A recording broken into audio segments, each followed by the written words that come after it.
Hi, I'm Dr. Beth Mosley, consultant clinical psychologist working in NSFT Children's Mental Health Services in the Early Intervention CAM service. I'm here today to show you a useful resource booklet that we've got that will help you and your families that may come to your surgery or practice asking for advice and guidance about young people's mental health. So I'm going to take you through this leaflet today so you've got a sense of what's inside and how you could potentially use it in your practice. So this is something that you can share with families. We have digital copies and it's also possible to create a printed version. It's based on local services which are accessible to families across Suffolk, but it also includes some of those national free services as well. So first of all, the booklet starts with some top tips on well-being and mental health. So it includes the 5 ways for well-being, moves on to some self-help techniques which include breathing, grounding, and also managing anger. There's also a nice activity here that parents can do with their children or young person, building a self-soothe box, really helpful if young people are struggling with managing their emotions. We've also got a range of things here, self-care activities, and what we know is that when things are tricky and things are difficult, when young people and families are struggling, that often some of these very simple things go to the wayside. And this is just a nice reminder of the small things that we can do that make a big difference. The booklet then goes on to describe some of the local advice that's available and signposting. So the key thing here is our local Barnardo's helpline, which is available for parents and young people.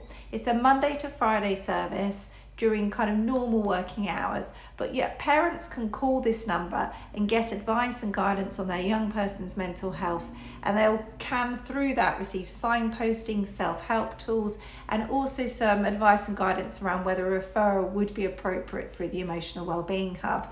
This number is also something young people can call for similar advice and guidance. So we are encouraging surgeries to include that in the information they share with families, and potentially even reception staff sharing that with a family member who might be, or a young person who might be trying to book in a mental health appointment, so that they can have that conversation straight away on the day before perhaps seeing the GP.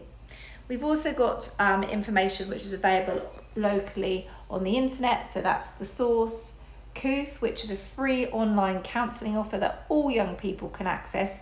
It's a type-based offer. They can just sign up and they can have access to a counsellor to support them.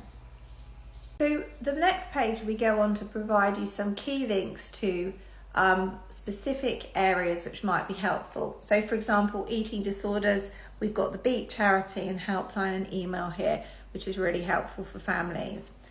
Self-harm, we cover lots of the national helplines, and we're about to add a really great resource, which is actually a group resource. It's a national charity which are running groups that young people can sign up to for free, and we're going to be including that resource in the next updated version of this booklet, so the next PDF version. So that should be listed there. And what it means is a parent, a young person can go away and they can sign straight up to that group and have access to attending I think it's an 8-week course. Again, it's free and it's simple and easy to book onto. With anxiety, we've got a link here to some specific anxiety resources which are not necessarily on the Source. The Source website, as detailed here, also contains lots of information about supporting anxiety and low mood. With bereavement, we've got Cruise and Nikki's Way and the contact details there. So that would be somewhere where you could direct families to, you may be doing already, to get some support around bereavement. Young carers, we cover Suffolk Family Carers in Suffolk, and also Suffolk County Council have on their web page more information about support for young carers. Again, we've got a QR code here, so it's really easy for families to access that.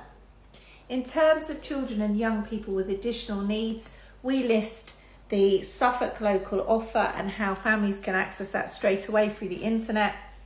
We also provide the information about Sendias, which again are running events throughout the month and things that parents can access. They also run a series of parent workshops. The Suffolk Neurodevelopmental Pathway, which is currently hosted by Bernardo's. All the information regarding that is here. So for families who might be looking at referring for an assessment for ADHD or autism condition disorders, they could access that through the information regarding how to make that referral and how to make that referral typically with school if the young person is in school through this QR code or this link. Again, we've got more information on family support, including the Family Information Service as well as Home Start.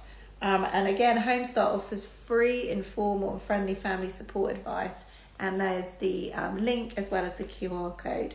And so what we've got here is at the bottom of the page, LGBTQIA plus support, which is again something that you may be seeing more of in your practices, young people inquiring about their gender identity. Now within Suffolk, we do have a very helpful charity that works in this area called Outreach Youth. Again, referrals can be made to Outreach Youth, and they have a really good website which provides invaluable information for young people and their families and other professionals. Also, within that, they do have some peer support groups as well, and I believe they offer some support around parents in this area too. So again, that's a really helpful local based resource in Suffolk to refer families to. And lastly, in terms of guidance, we've got some apps here. So these are apps that have been signed off by the NHS, which are considered really beneficial for young people's mental health and well-being. I think there's some really good ones to recommend here. So Calm Harm is a useful app for young people who might be self-harming.